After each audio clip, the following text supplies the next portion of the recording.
गेल्या अनेक वर्ष जिल्ह्याच्या औद्योगिक विकासाला चालना मिळत नव्हती आणि त्यानिमित्तानं एकतर जमिनीचे प्रश्न होते, उद्योग यायला मर्यादा होत्या.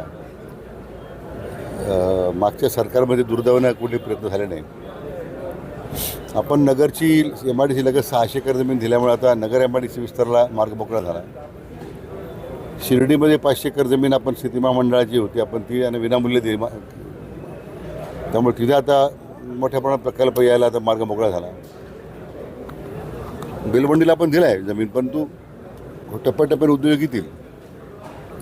आज रामपूरच्या औद्योगिकरणाला अतिशय गती मंदावली होती.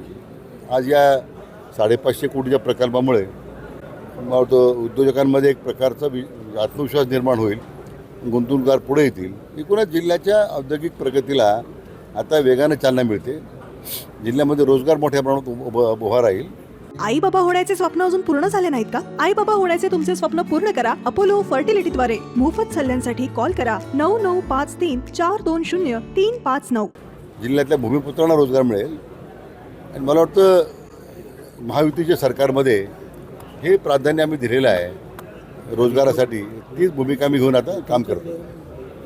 आपण जर बघितलं बदलापूरची जी घटना आहे याचं कुठेतरी राजकारण होतं ना बघतं. मला याचं आश्चर्य वाटतं.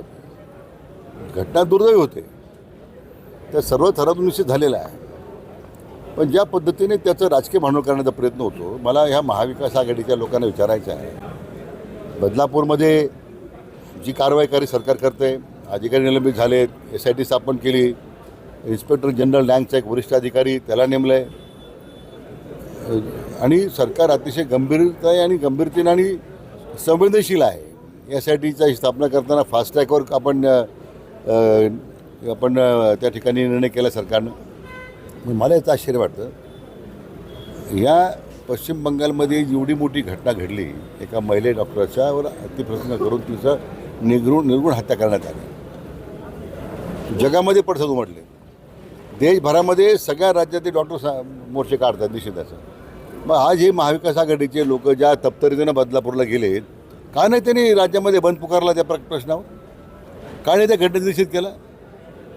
याचा अर्थ तुम्हाला त्या ममता बॅनर्जीच्या पदराखाली लपायचं आहे. याचा तुम्ही राजकारण करता घटनेचं. जनता मार्ग तुम्हाला ओळखून आहे. या घटनेचं राजकारण करणाऱ्यांच्या या महाविकास आघाडीच्या नेत्यांचा तर मी निषेध करतोच. हा दुटप्पीपणा भूमिका जी मला वाटतं जनतेसमोर आली पाहिजे.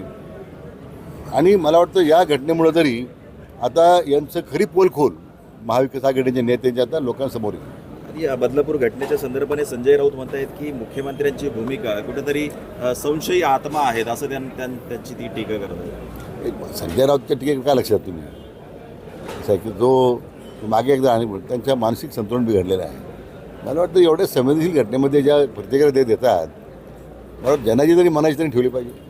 24 तारखेला आघाडीने महाराष्ट्र बंदची हाक दिली आणि नाना पटोले म्हणतायत की त्या दिवशी युतीला खरा आरसा त्यांचा जो आहे तो जनता दाखवेल म्हणून. असं आहे की मला वाटतं आमच्या आरशा दाखवण्याची, आम्ही आरशात दिसण्याची का वाट पाहतो तुम्ही? आता सगळ्या ठिकाणी संताजी धनाजी सरकार आम्हीच तुम्हाला दिसतो आहे. काम करणारं सरकार आहे ना. काम करणाऱ्या लोकांचीच तुम्हाला चित्र, तुम्हाला प्रतिमा सगळीकडे पाहायला मिळेल.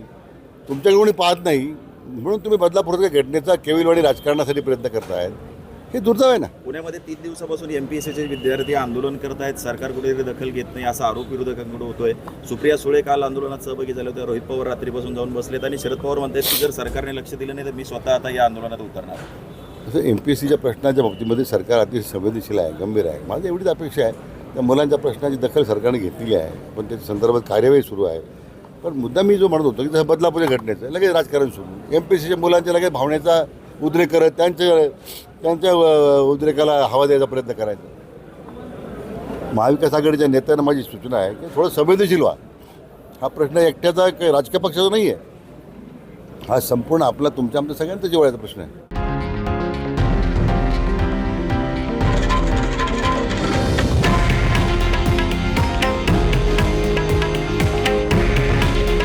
हे आहे देशातील नंबर 1 न्यूज नेटवर्क आणि आपण पाहत आहात TV9 मराठी. काळजी तुमची, हित महाराष्ट्राचं.